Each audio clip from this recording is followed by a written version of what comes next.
June 5th, 1968.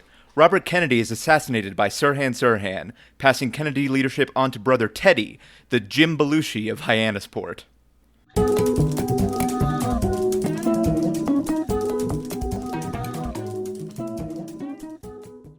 Welcome to The Revisionists. I'm Brian Flynn. I'm Zach Powers. And joining us as we shake off the rust and talk about celebrity dicks. Well, now I have to use the celebrity dick one. No, wait. See what you've done.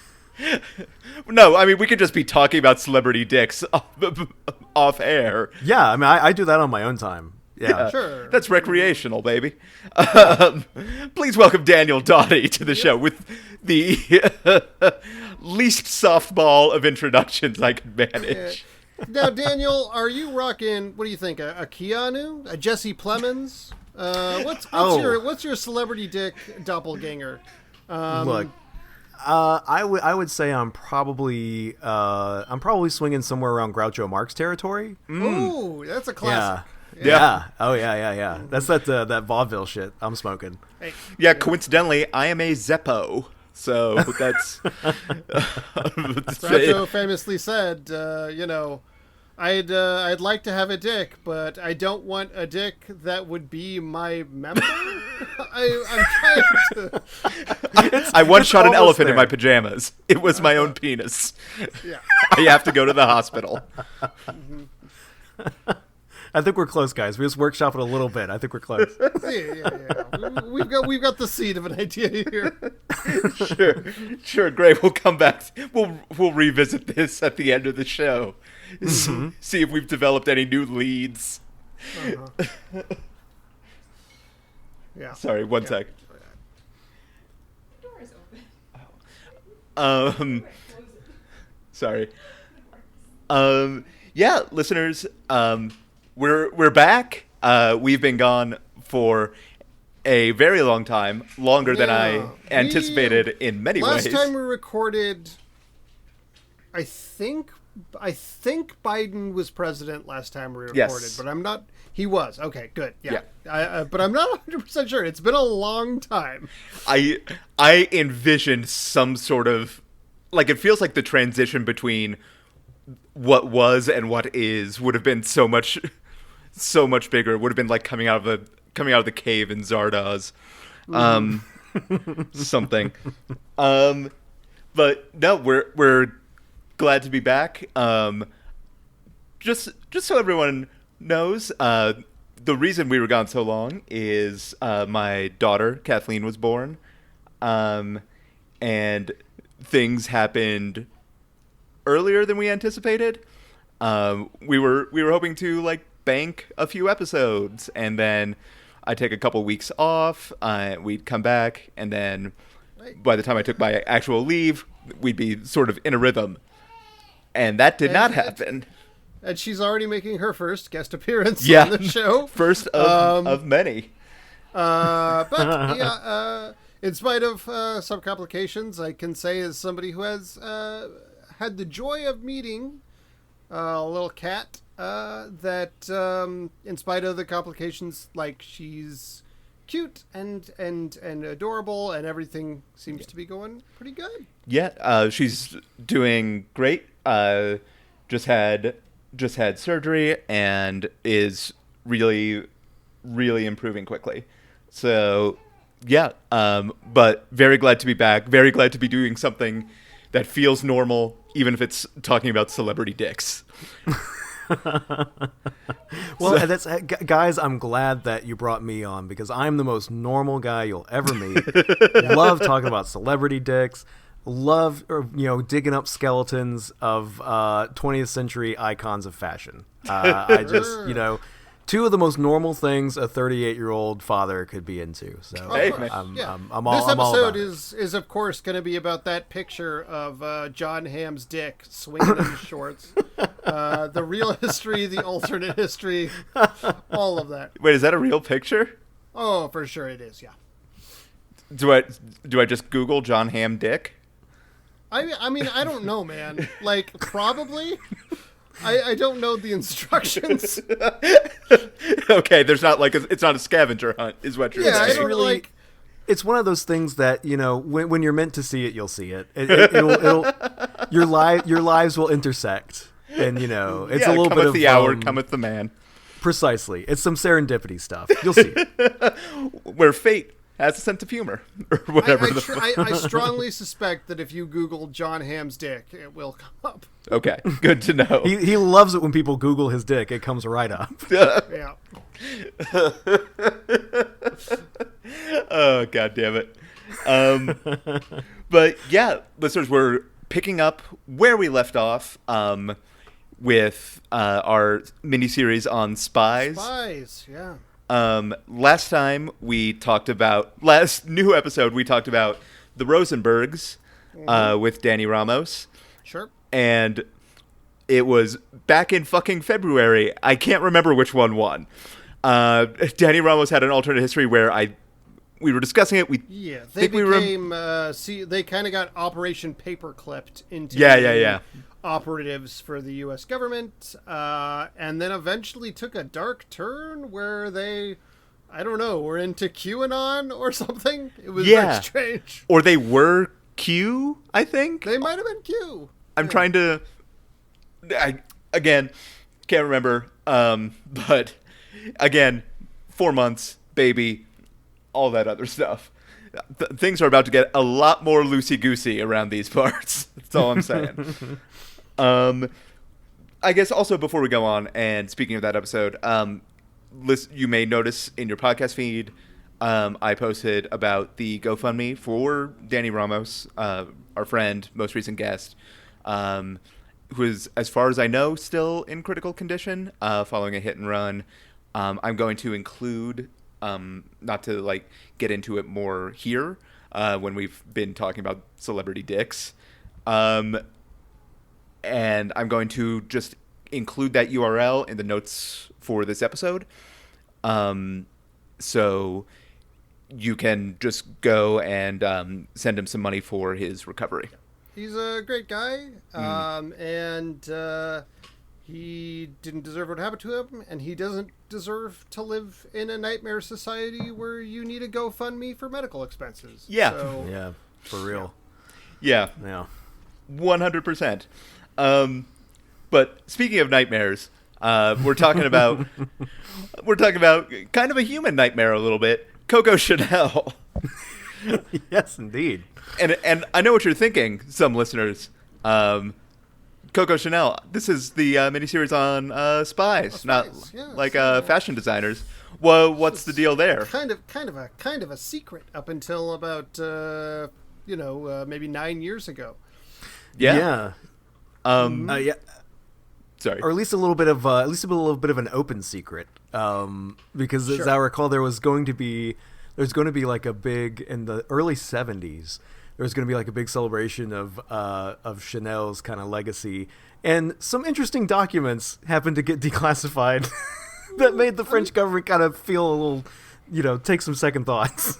Certainly some of her sentiments on, let's say, Jewish people have been pretty public for the entire time since she's been alive. Yeah, was not shy. Was not shy. Yeah, about that. no, very open. Well, but feminist icon. Girl boss par excellence. Sure. Yeah, for sure. She's the girl boss. Well, there's no point in delaying. Daniel has the real history in this particular case, and I'm going to be giving the alternate. Daniel, if you're ready to give the real history, we'd love to hear it. I'll be happy to. I'll jump right in. This one's been kind of a little bit of a hobby horse of mine the last couple of years since I was kind of first aware. And so a lot of what I'll be talking about is based on a terrific book called Sleeping with the Enemy, Coco Chanel's Secret War by Hal Vaughan, which was kind of this was really the book that kind of broke it wide open. So that's what kind of Zach meant by the last 9 years or so have not been so kind. But so here we, Coco Chanel, an iconic name. Before we get too deep into it. Oh yeah. I just want to say, recently, this is very strange, but very true. Yeah. I was wondering if this was going to come up. Patent Patton Oswalt, famous comedian, was talking about how he posted on Twitter, like, I'm very honored to be placed next to Coco Chanel in the New York Times crossword puzzle. And I responded with, no offense, I literally something like, no offense intended, but do you know that she was genuinely a Nazi spy who ratted on Jewish business owners in the French Resistance? Spoiler for this episode. And he screen capped it and made fun of me very publicly. Oh no! Yeah. Oh man. Well, because he made fun of another person who also pointed out that Coco Chanel was a Nazi the next day, with someone saying like, "Oh, because C-3PO was also in the crossword puzzle," and that person was like, "Oh, C-3PO is problematic too." And I'm going to be on the record right now: being a Nazi spy is not the equivalent to being a cyborg made by the Sith. yeah. The people who made fun of Anne Frank are not the same as BB-8, in my personal opinion. If you take nothing else from the entire 130 episode run of this show, listeners, it's BB-8 does not equal anti-Semitic piece of shit. I still like Patton Oswalt, and but I also thought was like, you didn't need to call me out on that. She was actually a Nazi. Yeah, you could have left that one alone. That's not hyperbolic, hyperventilating. It's very well tested, as we'll discover as we kind of talk here. Yeah. But yeah, so Coco Chanel, by 20th century fashion icon, broke major ground. Admittedly, yes, broke major ground for women in the field of kind of couture and really, patron of the arts, stuff like that.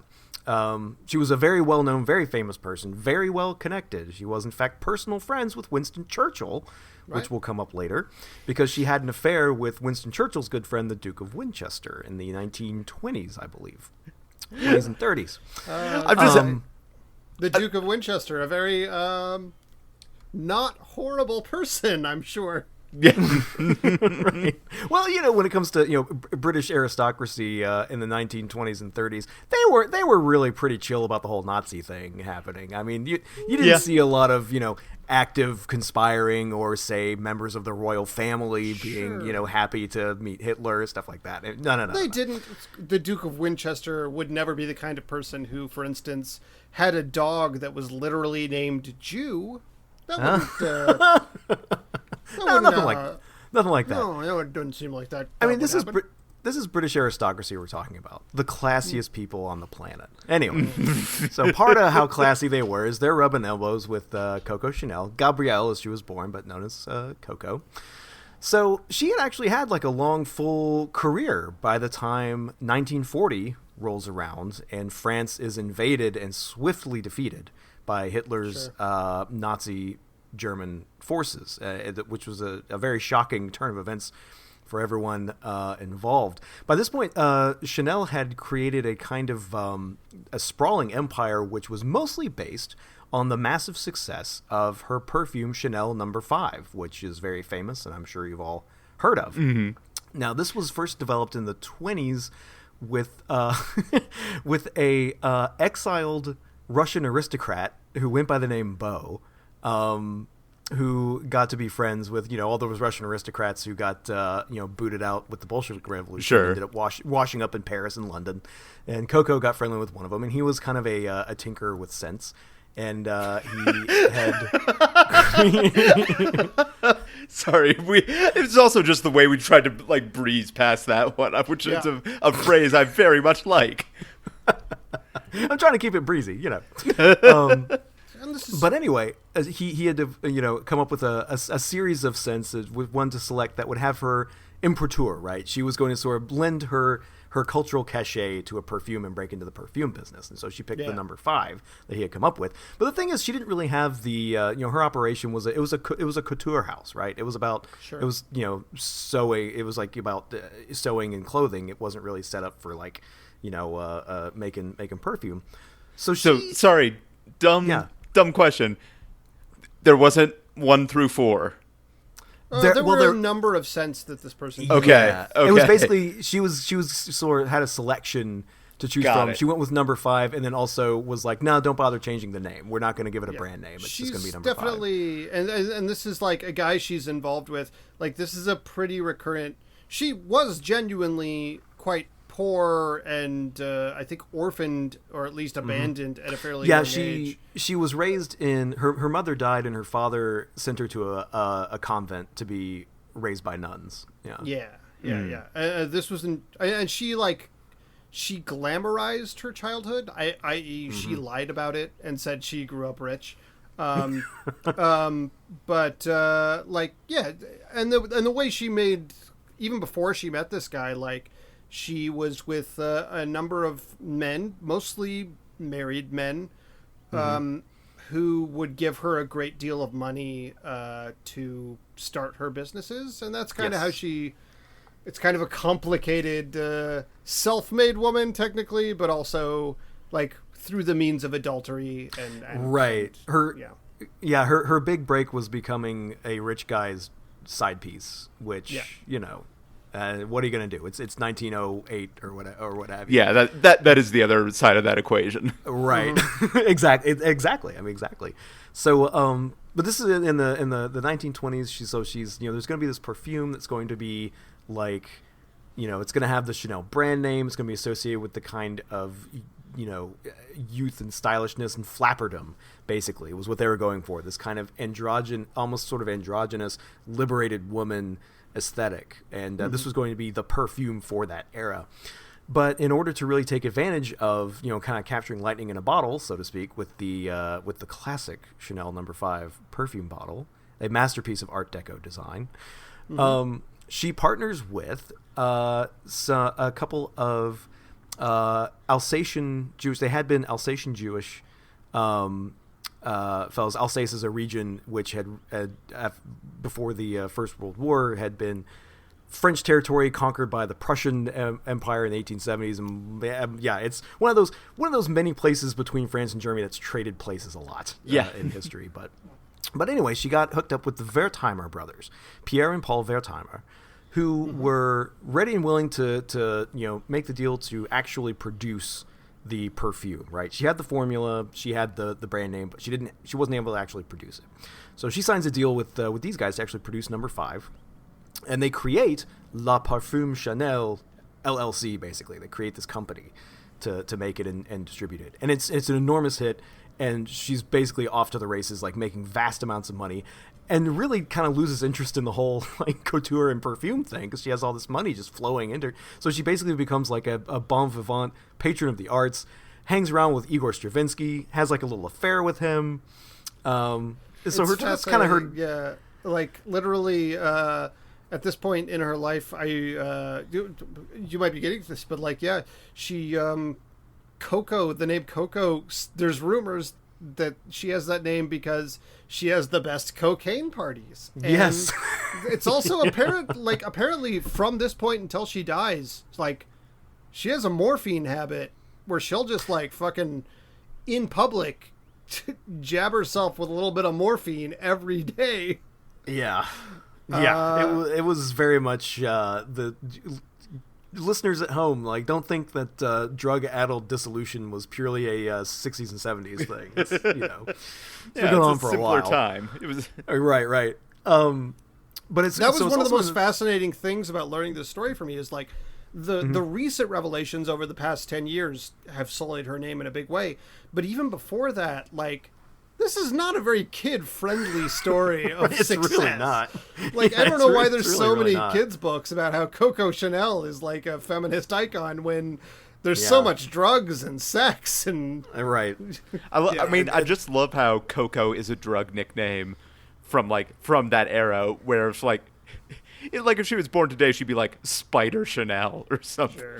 I think the name came from like somewhere else. There's a couple possible origins for it, but it during this time where she was like having big fancy fucking cocaine parties, people were like, yeah, they called her that because of cocaine.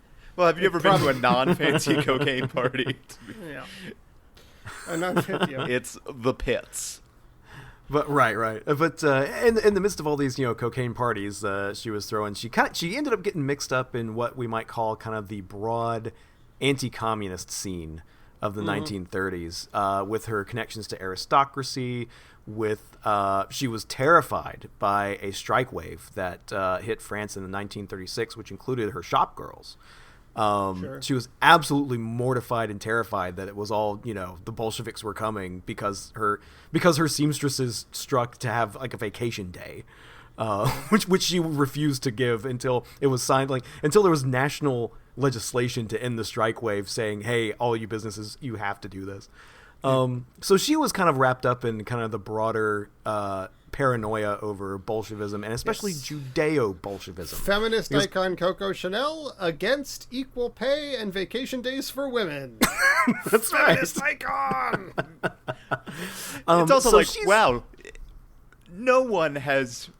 very few people have ever actually understood socialism or communism. They just kind of... It's a whole... goes way back. There's the history of the early 20th century especially is the history of a profound, insane fury gripping people over what they're imagining is happening, and fury over what is happening. It's truly fascinating to look back at political cartoons from literally 100 years ago and still see socialism is the same scare word it is today. There's been no movement. It's truly fascinating. Well, we really can't let those grubby-handed hoi polloi anywhere near the levers of power. That's number one. Now that's you gotta do it the honest way. Being a paramour of a rich married man. I built this radium factory with my own bootstraps or whatever. My favorite is that 1920s cartoon of the skeleton that's labeled socialism doing a dance in the street. I love it. It's fun. It's a good time, but it's a good time for all. But to get closer to the spy theme of y'all's series here. So that's kind of we have the little setup there of what Chanel's kind of life is like when France falls to the Nazis in 1940. Sure. There is a it's a very panic-inducing kind of thing. It's a massive sort of psychic shock to the French people. The country is split between an occupied zone in the north and quote-unquote unoccupied free zone in the south, which is host of the kind of French government such as it is, which was located in the alpine ski resort town of Vichy. So this kind of regime is called Vichy France, which was headed by old-time war hero Marshal Pétain, who from the First World War is a kind of nationalist figurehead on all this. But Coco stays in Paris. That's where her business is. That's where culture still is. And really, the Germans aren't so bad, right? There's a bunch of handsome soldiers coming around town, and they beat the French actually as Miss Chanel was quoted. I believe there was some friends who quoted her at the time saying that France really got what it deserved from the Germans for the chaos of the Third Republic, which not to get into the history of the Third Republic. Sorry, no, this is about Coco Chanel. But anyone interested, please go read Robert Paxton's wonderful history of Vichy France. It was published actually around the time that some of the skeletons got out of the closet in the early '70s about Miss Chanel. It's a great book. But anyway, so she had actually met some of these handsome German aristocrats who were in the diplomatic corps there in Paris, including a certain Hans Gunther von Dinklage, I guess probably in the German, whose nickname was Spats. And she's Spats. So I don't know if he's named after the things that Scrooge McDuck wears on his on his duck feet or what's going on there, but.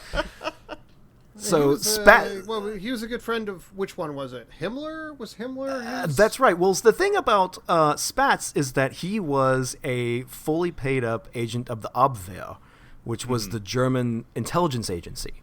Mm-hmm. So he was in the diplomatic corps, as is always the case with every. And sorry to ruin anyone's impressions out there about embassies and consulates and joining the State Department to be a good diplomat.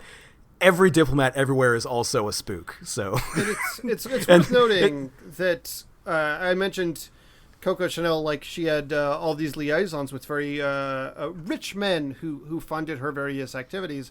Mm-hmm. This is not by any means the first. The Duke of Westminster was a Yeah, good yeah, friend yeah, yeah. of one Adolf Hitler.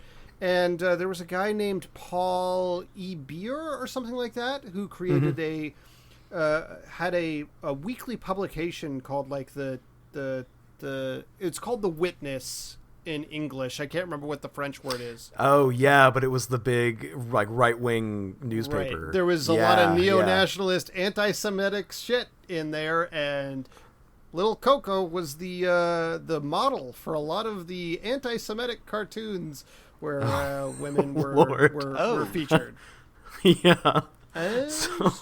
So not coming out of nowhere where she no, dates really not Gestapo not coming out of nowhere, officer. right? So she strikes up a relationship with Mr. von Dinklage, Spatz here. He was staying in the Paris Ritz, which is where she had her apartments, her rooms. She actually shared, and the Ritz was really the hub for all of the collaborationists, because she shared a floor. Her rooms were nearby such known collaborators as Fern Bedeau, and the wealthy Dubonnet family were also there staying in the Ritz. They were known Nazi sympathizers. On the same floor as César Ritz himself, the founder of the hotel. But it's mainly through this relationship with Spatz that Chanel got involved in actual, honest-to-God German intelligence work.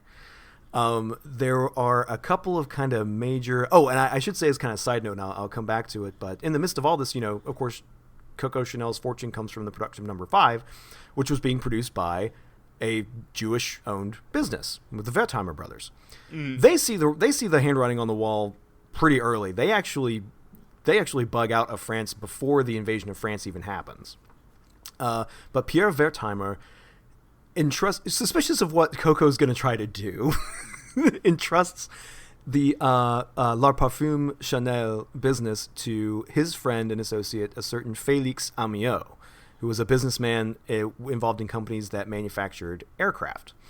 And this ends up being pretty canny because Félix Amiot himself had connections with one Hermann Göring, the chief of the Nazi Air Force, the Luftwaffe.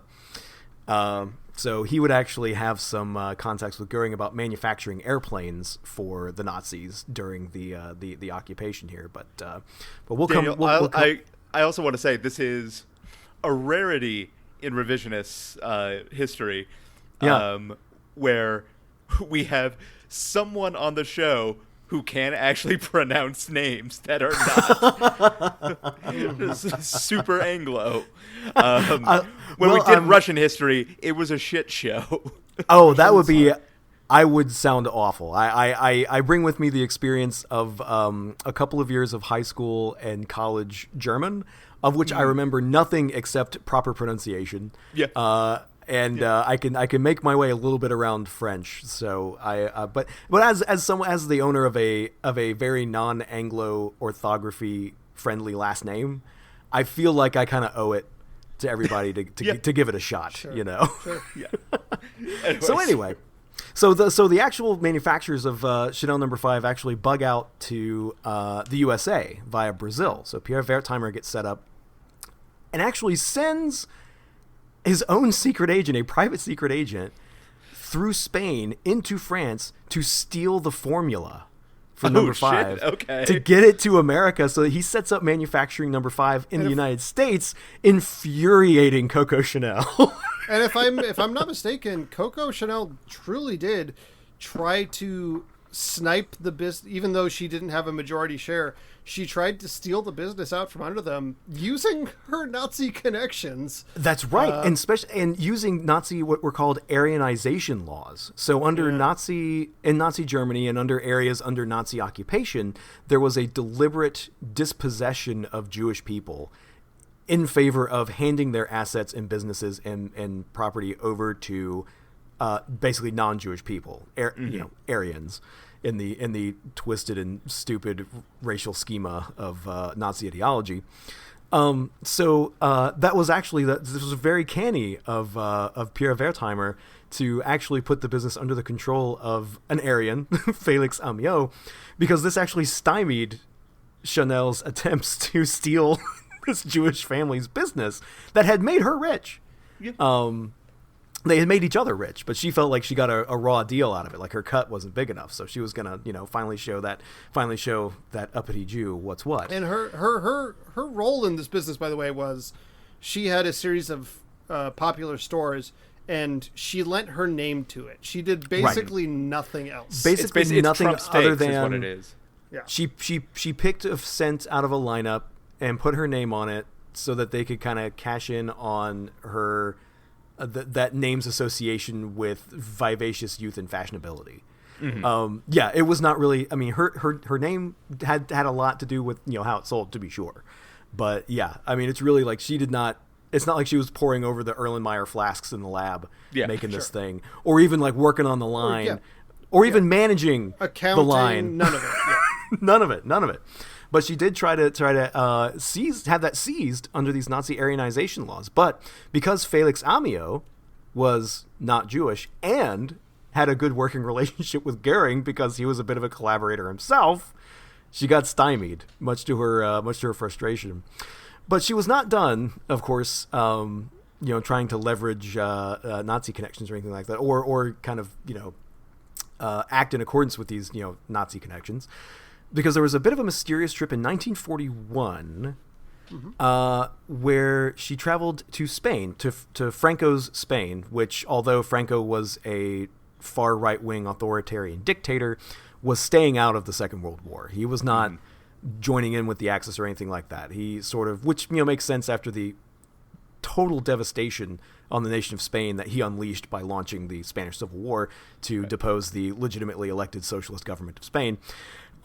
Which also, the Nazis and the Italians used as basically practice for the Second World War. Exactly. But so she went on a trip with a certain Baron Louis de Valfreland, a I believe Belgian aristocrat, or some sort of northern French extraction, which not a lot is known about, but it is known that she did, and he's a known Abwehr asset also. Like, this guy was a known Nazi intelligence operative, and Coco Chanel went with him on a trip to Madrid, which there are not apparently that's not well documented. Not a lot of details about that. But like Zach mentioned earlier, she was intimately involved in passing on information to Spats. So, because she's Coco Chanel, right? She's she's rubbing elbows and hobnobbing with all the classiest people in Paris and whatnot, and she hears all kinds of information. She tells Spats about it. Spats sends it on back to literally Heinrich Himmler. Yeah. We're not. It's like the architect of the extermination of Ashkenazi Jewish civilization in Europe. Was the direct line from Coco Chanel to Spats to Himmler. And she actually she may have even met Himmler himself at a later trip in 1944 when this was during kind of a lot of the Nazis higher up kind of saw the handwriting on the wall, right? After Stalingrad, the tide was turning in the east. They knew time was short. Yeah. And so a lot of these craven rats were trying to jump ship and trying to negotiate, basically get diplomatic feelers out to try to let Churchill and the Allies know they're willing to bump off Hitler and just call it a mulligan, and we can all settle down and go back to being the imperial overlords of the Third World. Yeah, oopsie daisy. Right, we can just call it an oopsie daisy. So Spats and Coco Chanel take a trip to Berlin to meet with senior SS officials. And this was a particularly stomach-turning thing to learn about. So she goes and meets with these senior SS officials in the headquarters of the kind of intelligence service in Berlin, which before the Nazis came to power had been a Jewish nursing home and hospice care center. It had been seized by the SS and was the center of their intelligence apparatus, seeking out Jews to exterminate. Just really cool stuff. So they definitely had that meeting, and it was there that Himmler, basically Himmler's idea was that they use Chanel's connections, specifically Coco Chanel's connections to Winston Churchill, because they were personal friends. They knew each other. Yeah. So the idea was that they would write a letter that would be passed off to another party in Madrid to get to 10 Downing Street so that Churchill could see it and know this that. was called Operation Model Hut or something like that. Yeah. It was very like, they knew that they were branding it as their, the fashion lady doing this stuff.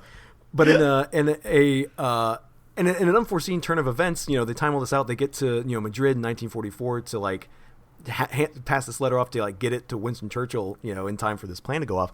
But Winston Churchill was actually recovering from being almost deathly ill in Tunisia and Morocco at this time. He was returning from the Tehran conference and was on death's door, and so was late getting back to Great Britain. And we don't know if he ever saw this letter. I don't know if it's been confirmed that he ever actually saw it. But that was another of Coco Chanel playing super spy, trying to help some Nazis weasel out of responsibility for what they were doing. But it was interesting actually that they, of course, if it's 1944 and you're Nazi leadership who's fed up with Hitler's meth jags destroying any hope you had of like anything.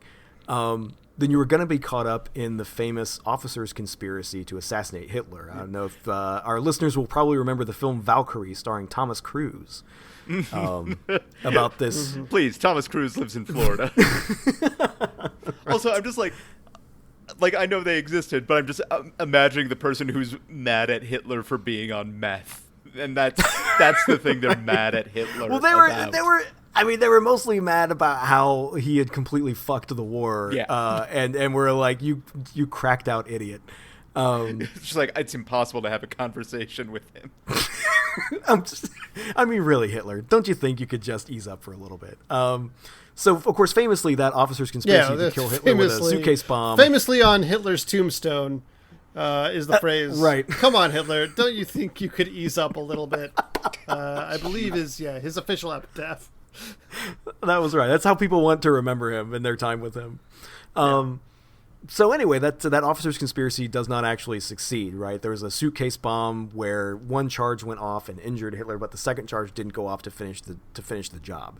Mm-hmm. And that meant everyone who was connected with that was basically, it was just the noose was closing in. It was especially closing in for Spatz, because not only was he tied in with that conspiracy, but also it's July 1944. It's been a month since D-Day. Mm-hmm. The Allies are rolling up France. They are coming. So Dinklage, Spatz here, flees into Germany. He's hiding out in Germany.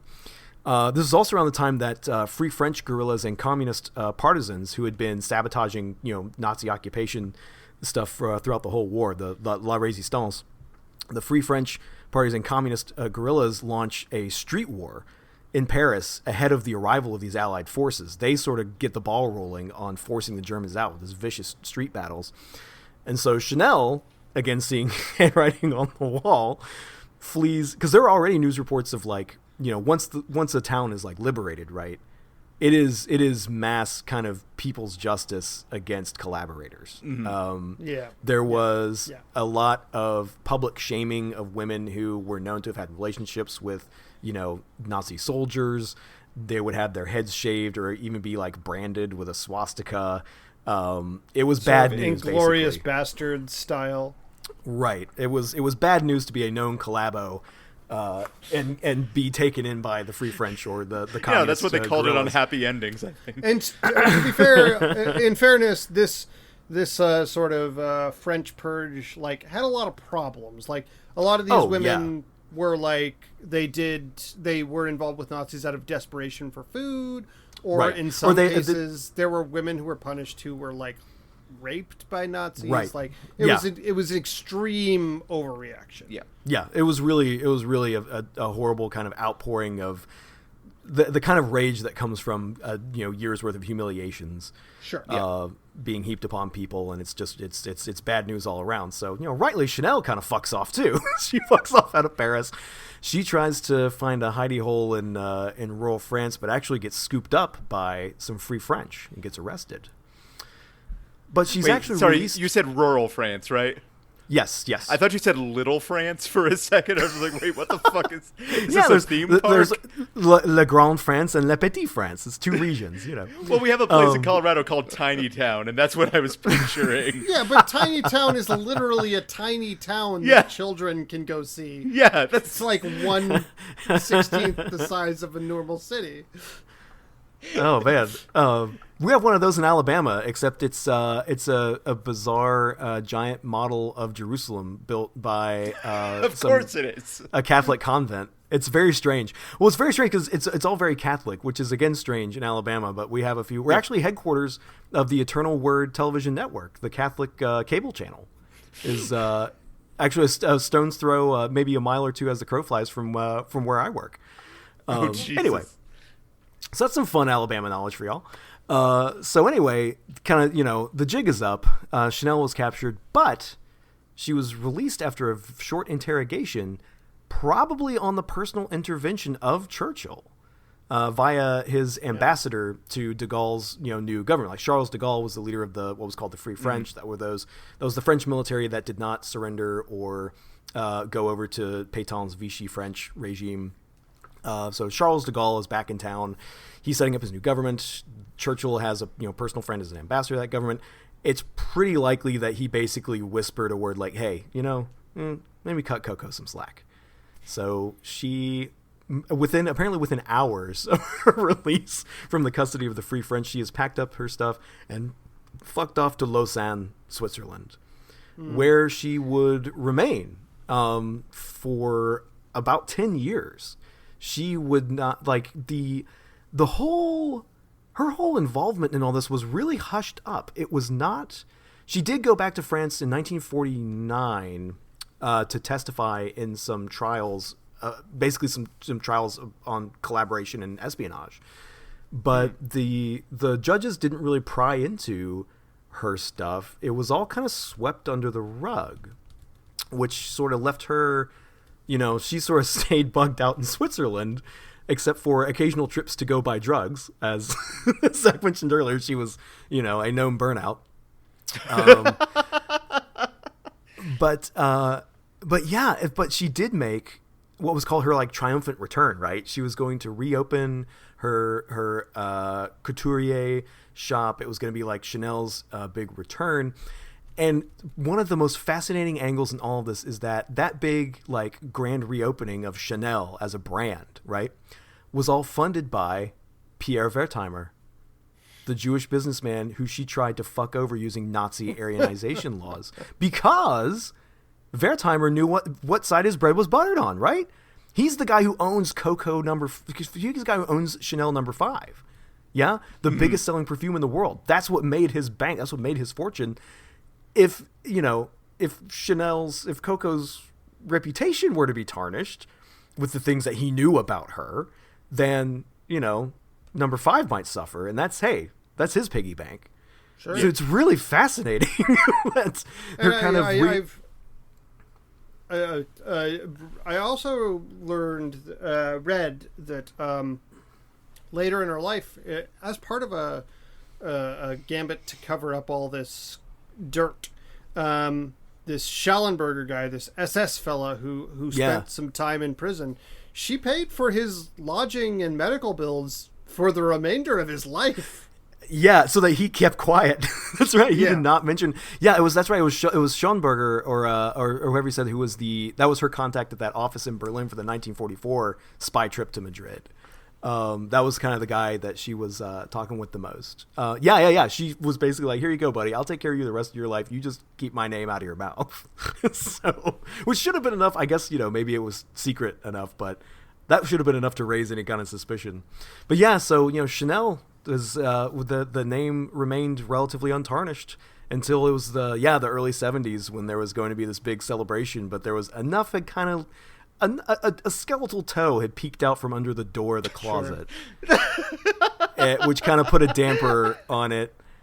But it would be another few decades until these kind of intelligence documents and records were declassified after the end of the Cold War, right? And you had, because a number of the French intelligence records had been seized or moved by Nazis into Berlin so that they then came under the control of the Red Army when they took Berlin and were then transferred to Moscow. So it wasn't until like the 70s or 80s that this archival material actually made its way back to France where historians could take a look at it. And it was really, it was this Hal Vaughn's book in 2010, 11 that kind of laid the case out for the whole world. And that's the story of Coco Chanel, Nazi spy. Yeah. She went on to grow old and die of old age at age 87. That's right. She did. She lived a full drug-filled life full of parties and hedonistic aristocratic anti-Semitic lovers. life. Hedonistic anti-Semitic life surrounded by the most depraved people you can imagine. Yeah. Daniel, really thank inspiring, and I would love for my daughter to read her story someday. Sure, I'm sure you have several books about what a feminist icon. Coco Chanel, who oppressed the women who worked for her for money and loved the Nazis. Yeah, drug addict and mostly got her money through, sleeping with married people. Yep. A true icon. A real feather in the cap for women everywhere. Yeah. Daniel, thank you. Well, you're very welcome, guys. Yeah. Zach, whenever you're ready with the alternate history.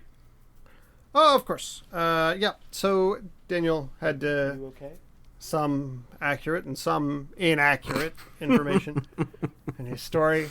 Mm-hmm. He was correct. I mean, Coco Chanel, she was born in 1883. She was not born Coco.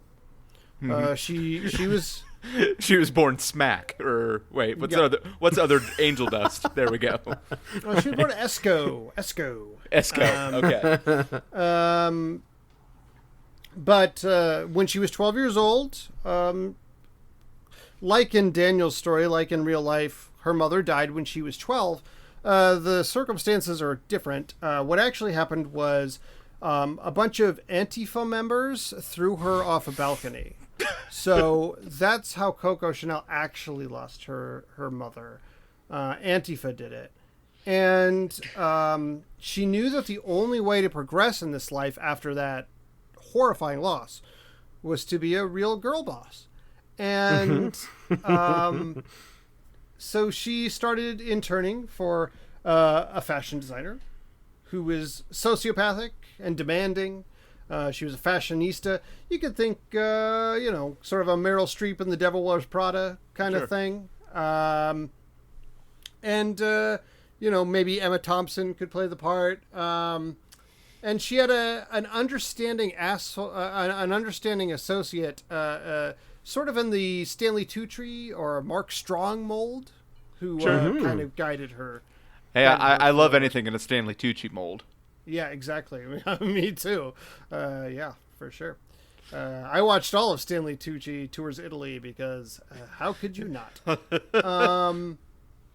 So she eventually develops her own sort of fashion identity, grows to loathe her mentor, and adopts the name Coco for cold cock. But in this case, it's not like hitting someone with a gun. It means that she's cold and she's also a cock, like a bad person. Is that a term for a bad person? Yeah, I think you could call a bad person a cock. Okay. Look, we'll cover this on Cock Talk, our other podcast that we do. Sure. Yeah, hi, I'm Click and Clack. It's fucking Cock. I can't do the Boston accent right now. Inevitably, she finds out her mentor, who is a George Soros type, hired the Antifa mob who killed her mom. Yeah. Of course, obviously, they don't do anything for free. They do it because wealthy Jewish people pay for it. Exactly. Right. And, she even had a number of Antifa feeble-minded people that she held in her home. Yeah, to do her bidding whenever she wanted. She could pay them a little bit, fake a protest here, whatever, all that kind of stuff. So eventually she rebels against her heartless mentor and manages to defeat her. But in a weird twist where I guess Disney wants us to support a character who's clearly a heartless sociopath, she decides to literally support the Nazis after that. She notices that tattoos are popular among people who oppose fascists, aka Antifa, and decides maybe making a coat out of, cool Antifa tattoos would be pretty cool for fashion. So I'd say so. Yeah. Mm-hmm. Two of her friends have 15 Antifa pups, and she managed to find another. That's the term. Yeah, and she manages to find another. 85. So parents, check your kid's phone if they're texting about. Sure. Hey, I would say that, of course, Dalmatia is a region of the former Yugoslavia, which was, of course, in the post-war, ruled by Tito, who was a famous anti-fascist guerrilla. So sure, they all come from this region. They all come from that region. Obviously. I don't think it needs to be said. We all know they come from Dalmatia. She finds another 85 Antifa Dalmatia strays that could potentially be used for this coat. She just finds 85 of them. Sure. After the 15 that her friends own, she finds another 84. You need some to make a coat. And she and her accomplices, the Duke of Wellington and Hans Gunther von Dinklage, Antifa Nap, the unsuspecting tattooed victim. Right. Yeah. They hold them hostage for several days in a well, where they are, occasionally given lotion to put on the skin from a basket. Of course.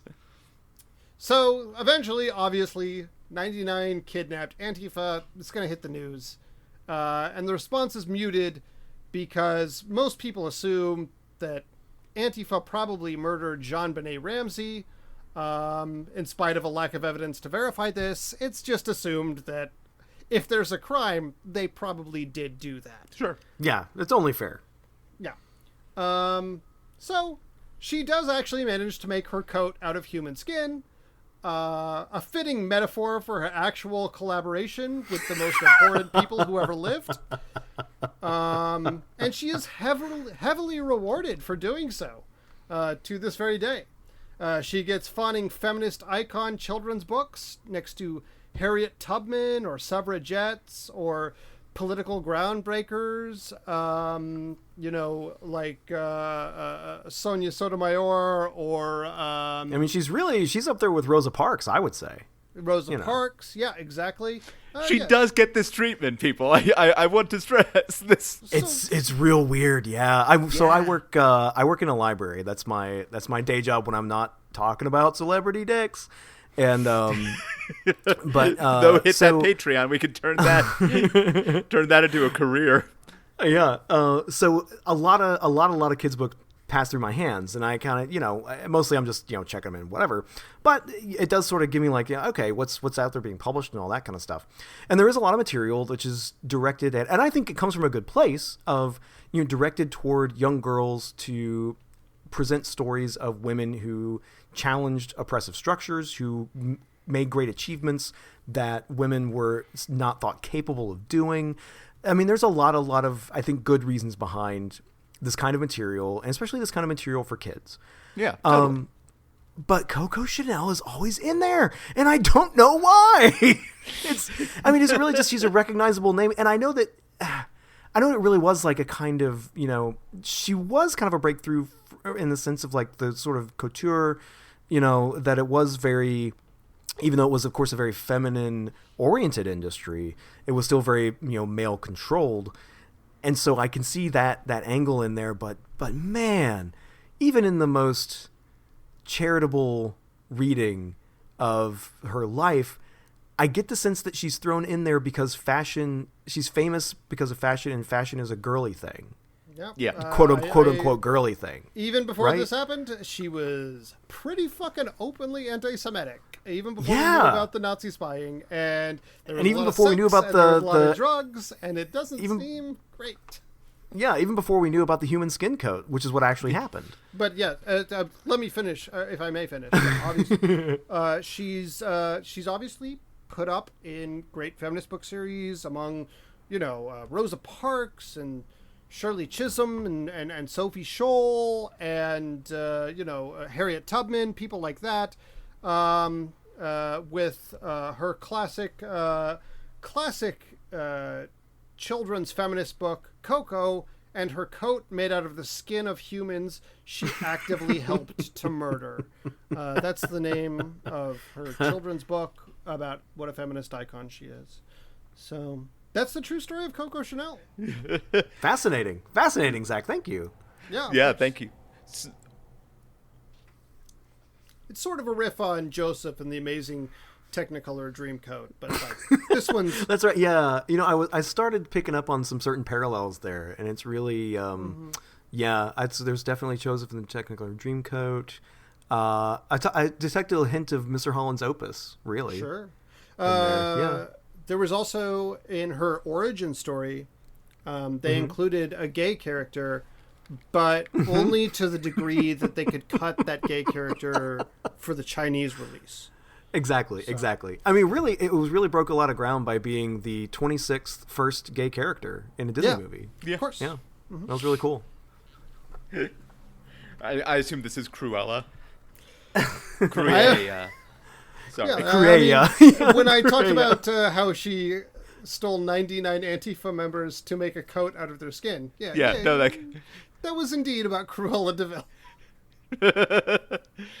So wait, in Cruella, is she at 99 Dalmatians? Is the theory no. that she's working up to? This is partially a critique of that movie where she doesn't hate dogs and doesn't use fur. It's just a different character. Mm-hmm. Yeah. Okay. Makes sense. So, in the same way that Coco Chanel has been rewritten to be a different Yeah. character, Yeah. so has Cruella. Yeah. Oh, Disney. Okay. There's a meta aspect to this alternate history. Sorry. I was talking about the movie itself.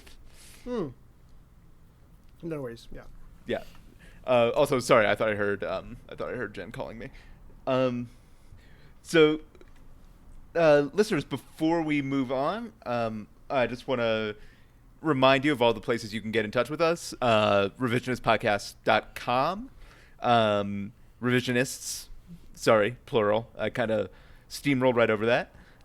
We also have a Patreon if you are inclined to send us podcasts and money for just the most diapers. Hey, we're gonna I could actually possibly start conceive releasing of. episodes again. So Yeah. It's very weird that over the course of leave, I queued up 10 or so favorite episodes to release, and they've performed great. I don't know if it's just because that's amazing. people are searching for those topics. And now we're going to be coming back to this format and not remember how to fucking do it. Yeah, And not at all. everybody. Not at all. Just been right 4 off the bat fucking coming months. out with, celebrity dicks, and everyone just turns it off, Oh, I think Man. John Hamm's dick is a very popular topic. Pretty I compelling. mean, we That's true. mentioned Stanley Tucci, but we did not get into, his Probably got a pretty his good one. tour huh? of Italy. His hog's probably doing good. Yeah, it's going to be a big night. Is what it is. God damn it. We also, just side note, Spotify, their podcast dashboard, does a demographic breakdown, and I don't know if this is accurate, but for some reason, our largest audience share on Spotify is teen girls, Sure. Oh, I love it. Yeah. which all in favor, like, welcome. I'm glad you like the show. I think it's I hope you like our new theme song by Olivia Rodrigo.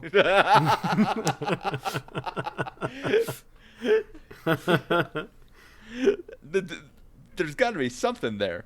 Maybe it's our not booking known sexual predators policy that makes it more welcoming for people. The problem is the known part, because every once in a while... That's right.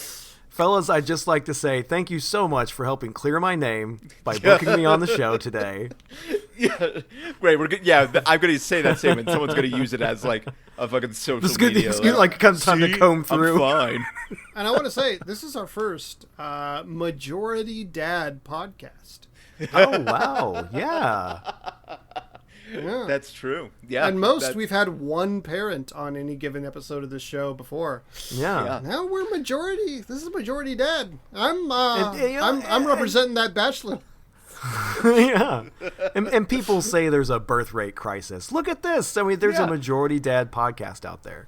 Yeah. Of our one and only ever dear God child. It's fun. Also, so Patreon, social media, Instagram, Twitter.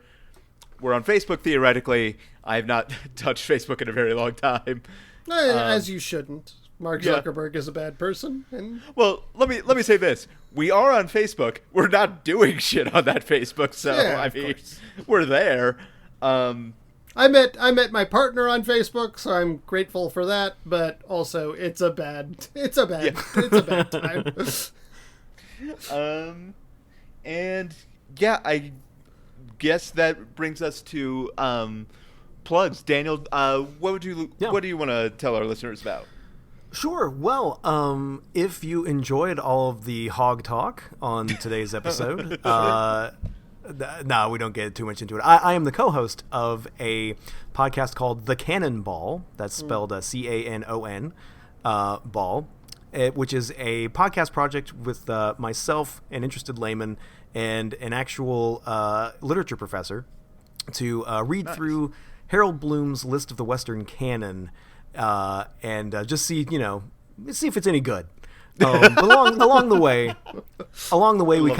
we grapple with Harold Bloom's own ideas, the idea of canons themselves, and discuss some of the most famous works of literature in the Western world that a dum-dum like me finally got around to reading. So hey, if you're an idiot out there, rest assured you can read the great books. Let me ask you this: what is your favorite and least favorite that you've covered so far? I want to know this. Oh, yeah. Okay, so my favorite, there have been so many good ones, but I think the one that just blew me away the most and that has really stayed with me the most is Don Quixote. Okay. It looks really huge and intimidating because it is like a big, massive like tome if it's published in in one volume, but it's very episodic and very funny and very clever and weird. Every kind of like postmodern trick of narrative that you think emerged out of the 20th century kind of modernism and postmodernism scene, Don Quixote is doing that at the dawn of novels being a thing. It's really incredible. It is it's a you fascinating might say it's document. even a little quixotic. A word that I learned came from Don Quixote at some point. It's right. But you have to pronounce it incorrectly. I don't think that fits. No, it is. It does come from Don Quixote, but you also have to pronounce it incorrectly to say it. So true.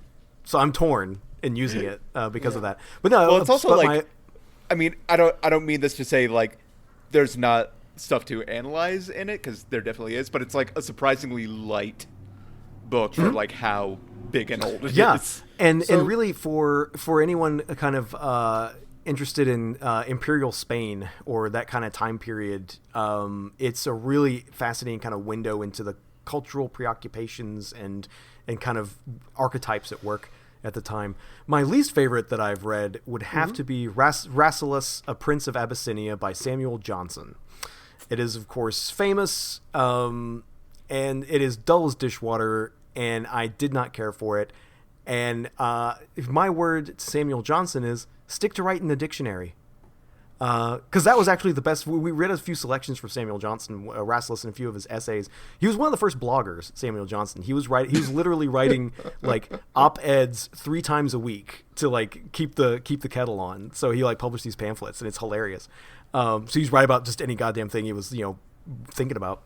But he also famously completed what's considered the first comprehensive English language dictionary that he was commissioned. It took up a huge chunk of his life. He was obsessed and hated it, for a while. But if you actually read the entries, they're like any marvelous. blog. Like any blog, yeah. But Samuel Johnson's dictionary is really fascinating, and you can take basically any page and like read through how he like takes a word in English and separates out its different meanings, explains those meanings with like selections from English literature that it had appeared in and stuff. It's a really fascinating window into the beginnings of giving English the same kind of respect as a systematized language system that Latin would get, right? Sure. But using it on English, that's really cool. But also don't read Rassless. It sucks. Yeah. But you can check out more amazing thoughts like these at the Cannonball Podcast, available wherever podcasts are sold. Sounds great. If you want to hear more from me, I have a separate podcast called The Movie Trap, a revival of a podcast I did literally 10 years ago and then didn't do for 9 years. But the pandemic makes boredom of us all, and we recreated this podcast. Right now, we're doing a series on ubiquitous movies that the hosts have never gotten around to seeing.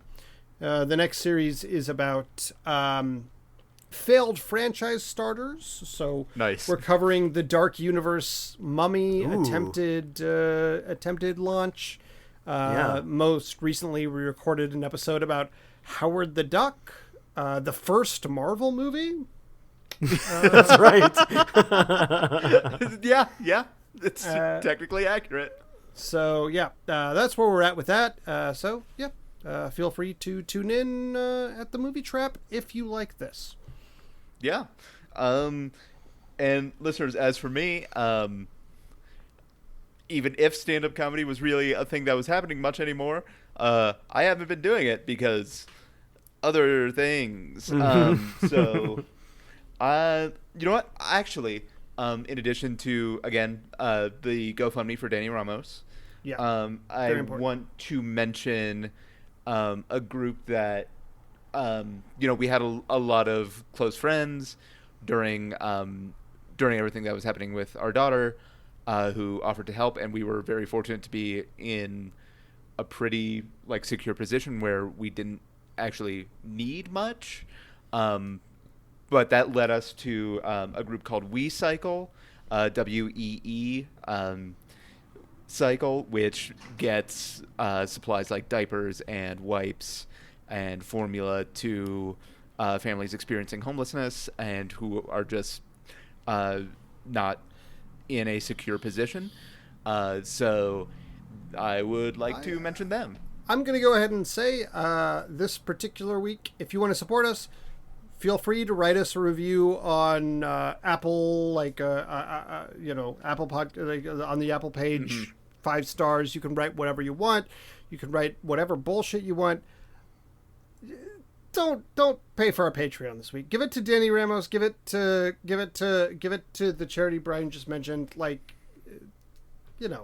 fine. Yeah. So give it to somebody who really needs it this particular week, I would say. Totally. And maybe give us a 5-star review if you want this podcast to have more listeners.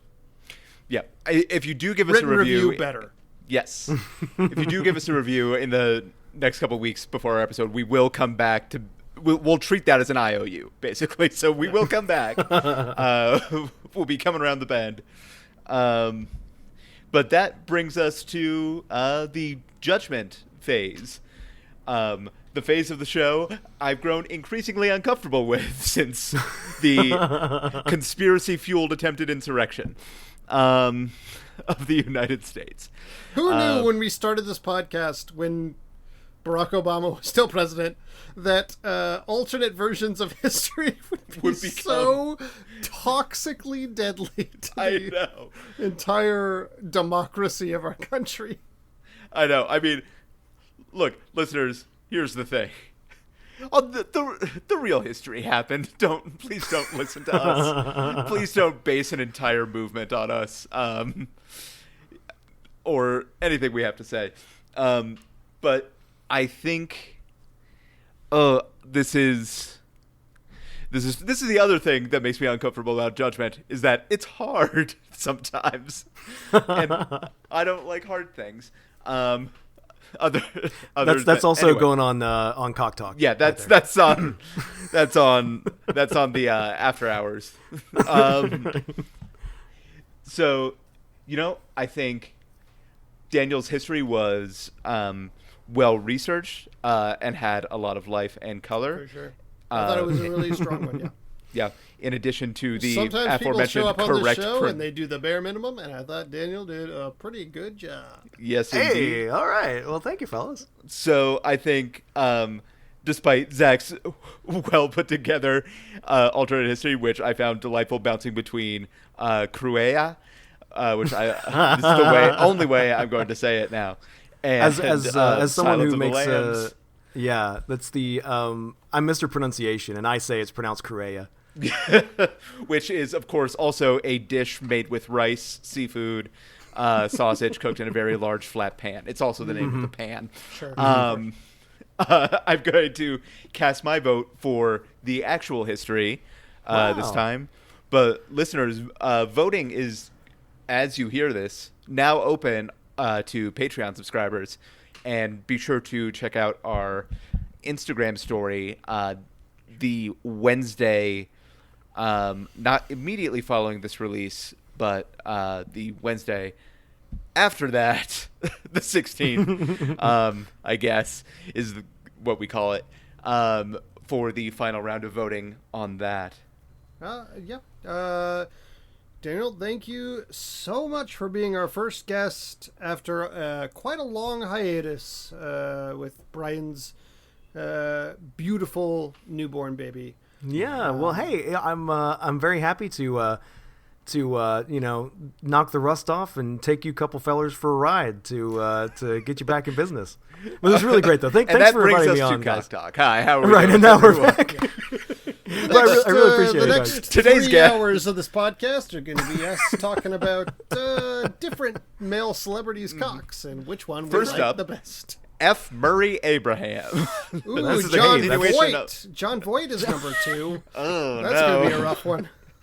Oh, Ooh, that's... followed right up by James Woods. Not happy about that. This is Not ooh. good. And But of course, I will say, while former I- Secretary of Defense Robert McNamara. Colin Big Mac. Powell on the list. Big Mac.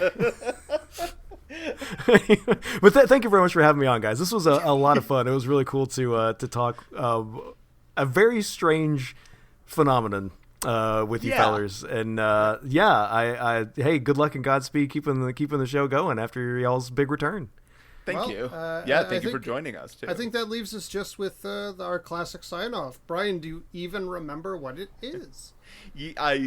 Have a good time. Have a good time. Have a There good we time. Also the sign off to Cock Talk. Okay. There we go.